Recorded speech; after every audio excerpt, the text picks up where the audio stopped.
안녕하세요. 오늘은 6월 5일 수요일이죠. 마르코복음 12장 18절에서 27절의 말씀이죠. 오늘은 말 그대로 수혼제, 구약의 수혼제에 대한 내용이죠. 부활이 없다고 하는 사두가이들이 예수님께 이제 물어보는 거죠. 모세는 어떤 사람의 형제가 자식 없이 아내만 두고 죽으면 그 사람이 죽으니 아내를 맞아들여 형제의 후사를 일으켜 줘야 한다고 기록해 놓았습니다. 그런데 7 형제가 있는데 마지가 아내를 맞아들였는데 후사를 남기지 못하고 죽었어요. 둘째도 셋째도 다 똑같이 그랬어요. 그런데 나중에 이거 아시는 내용이니까 7이 다 그 여자를 아내로 맞아들였다는 것이죠. 그러면 그 여자는 그들이 다시 살아났을 때, 부활 때에 그 여자는 그 7명 중에 누구의 아내가 되느냐 하는 거죠. 오늘 복음의 제목은 죽은 자의 부활입니다. 부활의 참된 의미죠. 그래서 주님께서 오늘 이 질문들에 이렇게 말씀하세요. 사람들이 죽은 이들 가운데서 다시 살아날 때에는 장가드는 일도 없고 시집가는 일도 없이 하늘에 있는 천사들과 같아진다 하고 말씀하셨어요. 하늘과 천사 상상하기 쉽지 않죠. 우리 일반적으로 그들을 인간의 모습, 즉 어린이나 순결한 청소년, 그리고 이제 날개 달린 그런 꼬마, 그리고 그 큰 천사가 그 자녀를 보호해 주는 거. 그래서 옛날에 이제 운전기사 분들은 항상 하나 상본이 있는데 오늘도 무사히 하는 기도하는 모습으로 천사와 자녀의 모습을 그리고 있죠. 복음조차도 우리가 이러한 아이디어를 얻는데 큰 도움을 주지 않아요. 복음서에 그렇게 그런 이미지가 안 나오잖아요. 결혼과 자녀 출산은 지상생활에 속하죠. 사람이 죽지 않고 세대가 서로 이렇게 이루어지고 따를 필요가 없는 하느님의 나라에서는 영원히 끝난다고 말할 뿐입니다. 자녀들은요, 가족에게 신성한 큰 축복이죠. 그들은 남자와 여자 사이의 사랑의 유대이고 매력적이고 다정하지만 또 다른 자연적 경험을 알리는 전달자이기도 합니다. 미래에 그들은 부모를 대신하게 될 것이죠. 마찬가지 돌아가니까요. 하느님의 모상이고 세례를 통해서 하늘에 계신 아버지 아들이 된 인간은 죽음과 멸망을 가져오는 이러한 자연의 순환에 참여하고 있는 것이 현실이에요. 어떤 점에서는 항상 우리는 임시적이라는 것이죠. 영원한 것은 주님 안에서 가능한 것이죠. 우리가 천사와 같이 되리라는 이 약속은 영생 안에서, 영원한 생명 안에서 하느님의 능력이 우리를 멸망의 자연법으로부터 해방시켜 준다고 하는 선포입니다. 그러면서 오늘 주님께서 말씀하세요. 장가드는 일도 시집가는 일도 없다 하는 거죠. 즉 그곳에서는 아내나 남편을 맞아들이는 것이 아니라는 거예요. 이 지상에서나 가능한 일이죠. 결혼이라고 하는 것은요, 사랑의 성사 아니겠습니까? 가능한 가장 친밀한 결합이기 때문에 그래요. 하지만 결혼도 육신적인 방법으로 이루어지기 때문에 늘 분열과 별거와 이런 갈라짐이 수반되고 있는 것 참 안타깝습니다. 결혼으로 함께 결합한 두 사람은 다른 사람들과 동일한 이런 친밀한 결합을 통해서 살아갈 가능성을 배제하고 있는 거예요.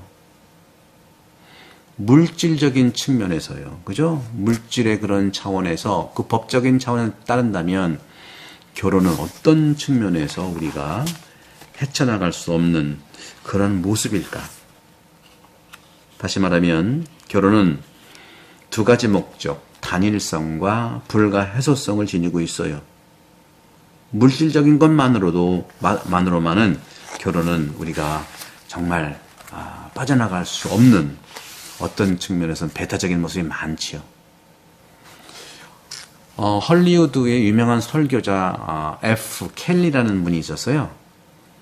그분은 매우 명확하고 미국적인 스타일로 설명을 했어요.